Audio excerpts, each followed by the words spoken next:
আসসালামু আলাইকুম। চলছে দুর্নীতি বনাম বাংলাদেশের খেলা। শুরু হয়েছিল সেই ৫৫ বছর আগে থেকে। এই খেলা চলছে, চলবে আজীবন, শেষ হবে না কোনো দিন। তবে এই খেলায় বর্তমান দীর্ঘ বিরতির পর, ১৭ মাস বিরতির পর এই মুহূর্তে এই খেলায় ব্যাটিংয়ে আছেন বাংলাদেশ জাতীয়তাবাদী দলের নামকরা শীর্ষস্থানীয় দুর্নীতিগ্রস্ত, দুর্নীতি যারা ধারক বাহক বলা যায়, দুর্নীতির প্রণেতারাই। যাই হোক, এই মুহূর্তে খুব অল্প সময়ের মধ্যে ৪ ছক্কার বন্যা বয়ে যাচ্ছে। যেই ছক্কাটি গতকালকে মারা হয়েছে সেটা হচ্ছে বাংলাদেশ ব্যাংকের গভর্নর, আমি এটাকে ভালো করে বলতে পারছি না। বাংলাদেশ ব্যাংকের গভর্নর ডক্টর মোস্তাকিকুর রহমান, না কি জানি, মোস্তাকুর রহমান সাহেব। যাই হোক, সরি টু সে, আমি স্পষ্টভাবে বলছি, বাংলাদেশ ব্যাংকের গভর্নর মোস্তাকুর রহমান। আসলে উনি কোনো ডক্টরেট নয় এবং উনি কোনো ফাইন্যান্স কিংবা ইকোনমিক্যাল ব্যাকগ্রাউন্ড থেকেও উঠে আসেননি। উনি উঠে এসেছিলেন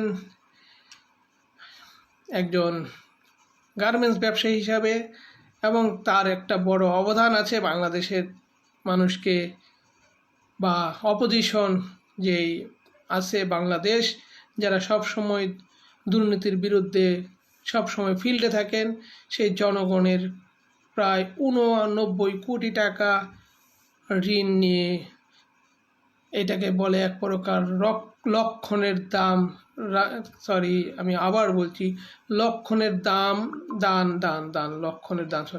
লক্ষণের দান আর রাবণের ভোগে। এই অবস্থায় একজন ঋণ খেলাপি বাংলাদেশ ব্যাংকের গভর্নর হয়ে গেছে। এর থেকে বড় প্রাপ্তি বা এর থেকে বড় সারপ্রাইজ বাংলাদেশের জন্য আর কী বা হতে পারে। যাই হোক, ওনার একটি ছয় গতকালকে আমরা সবাই প্রত্যক্ষভাবে দেখলাম। খুব সুন্দরভাবে ছয়টি মারলেন, খুব শর্ট সময়ের মধ্যে, অল্প সময়ের মধ্যে ছয়টি অনেক বড় লম্বা, না ৮০ মিটার ৯০ মিটার নয়, অনেক বড়, প্রায় ১,০০০ মিটার উপর দিয়ে পার হয়ে গেল আবদুল্লাহ আউয়াল মিন্টুর ব্যাংক, ন্যাশনাল ব্যাংকে। কীভাবে গেল, কি গেল, আবার স্পষ্ট করে বলছি। হ্যাঁ, আবদুল্লাহ আউয়াল মিন্টু ও আমির খসরু সাহেব, যার আমির খসরু সাহেব জিনাকে এখন অর্থ মন্ত্রণালয়ে দেওয়া হয়েছে। অর্থ মন্ত্রণালয়ে আমিনুল কি নাম, খসরু মসরু না চসরু, উনি আসলে আমির খসরু সাহেব, যার নামটা আমার নিতে খুব বিরক্ত লাগে, কারণ আমার প্রিয় নেত্রী আপসহীন নেত্রী বেগম খালেদা জিয়া ওনাকে চরমভাবে ঘৃণা করতেন, কারণ উনি ছিলেন একজন দুর্নীতি দায়গ্রস্ত। ওনার দুর্নীতির কারণে কিন্তু 2001 থেকে 5-এ কয়েকবার বাংলাদেশ দুর্নীতিতে চ্যাম্পিয়নের খেতাব অর্জন করেছিল। যেই আমির খসরু সব সময় দলকে কানা করে গেছেন, দল থেকে শুধু নিয়েই গেছেন, দেশ থেকে শুধু নিয়েই গেছেন, এবং পক্ষান্তরে 2013 সালে একটি বালুর ট্রাক সরানোর জন্য রাস্তায় নামতে নিজেও তেমন করে নামেননি, নেতাকর্মীকেও নামার সহযোগিতা করেননি। যাই হোক, আবদুল্লাহ আউয়াল মিন্টু তারই খুব ঘনিষ্ঠ সহযোগী, এবং এক সময় আমাদের প্রিয় নেত্রীর কাছে থাকা অবস্থায় দলকে কানা করে আরেক ব্যক্তি, যিনি কিনা বাংলাদেশ ব্যাংকের গভর্নরকে ব্যবহার করে অলরেডি ১,০০০ কোটি টাকা, ওনার নিজস্ব একটি ব্যাংকের নাম হচ্ছে ন্যাশনাল ব্যাংক, সেই ব্যাংকে উনি ঋণ নিয়ে অলরেডি ট্রান্সফার করে নিয়েছেন। এখন দেখা যাক এই ১,০০০ কোটি টাকা কার ভোগে যায়। কারণ হচ্ছে দুর্নীতির খেলা এভাবেই চলে। প্রথম যায় লক্ষণের পেট থেকে বের হয়ে যায় রাবণের ভোগে। এভাবে করেই রাম লক্ষণ সীতার খেলায় জনগণ সব শেষ।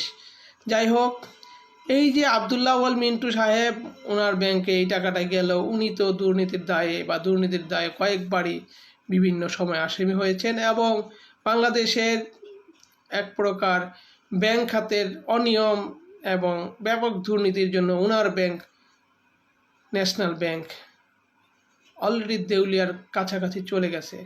এই ব্যাংকটিকে জীবিত করার জন্য এই ছক্কা, নাকি এই ব্যাংকেই এখন ব্যবহার হবে আরও 4 ছক্কার খেলায়। এই ব্যাংকে ব্যবহার করে এইভাবেই যাবে সবসময় রামের দান লক্ষণের ভোগে, লক্ষণের দান রামের ভোগে, এইভাবে করে দেশ কানা হতে থাকবে। তো এইভাবে যদি চলতে থাকে একটি দেশ, যদি এইভাবে চলে, আরও তো অনেকেই আছে ফিল্ডে এই মুহূর্তে, ব্যাটিংয়ের ক্রিজে আছে আরও অনেক অনেক অনেক নাম করা দুর্নীতি ব্যক্তিরা। আজকের এই এপিসোডের মূল আলোচনার বিষয় হচ্ছে অর্থ মন্ত্রণালয়ের কারিগরি বিষয়গুলা। অর্থ মন্ত্রণালয়ের সাথে সম্পৃক্ত বাংলাদেশ ব্যাংক এবং অর্থ মন্ত্রণালয়ের সাথে সম্পৃক্ত বাংলাদেশ বীমা অধিদপ্তর। ব্যাংক সেক্টরকে কিছুদিন আগে জুলাই পরবর্তী সময় সরাসরি দখল করে নিয়েছিলেন এই ভদ্রলোক আব্দুল্লাহ আউয়াল মিন্টু সাহেব, যিনি কিনা বাংলাদেশ ব্যাংকের অ্যাসোসিয়েশনের চেয়ারম্যান, মানে চেয়ার বলা যাবে নাকি আমি বুঝতেছি না, আমাদের তো ভাষারও সমস্যা আছে, চেয়ার বলা যাবে না, কি বলা যায় কেদার আর মানুষ, এই বাংলাদেশের কেন্দ্রীয় ব্যাংকের কেদার আর মানুষ হিসাবে যিনি দায়িত্ব গ্রহণ করে নেন, মানে এক প্রকার বসে যান সরাসরি, সেই আব্দুল্লাহ আউয়াল মিন্টু উনি কিন্তু এখন ভালো ফর্ম নিয়ে দুর্নীতির উৎসবে মেতে উঠেছেন। তাছাড়া আমির খসরু সাহেব প্রতিটা কাজই তো কয়েক % তার কাছে যাবেই, কারণ মন্ত্রণালয়ের অনুমোদন ছাড়া কিছুই হয় না।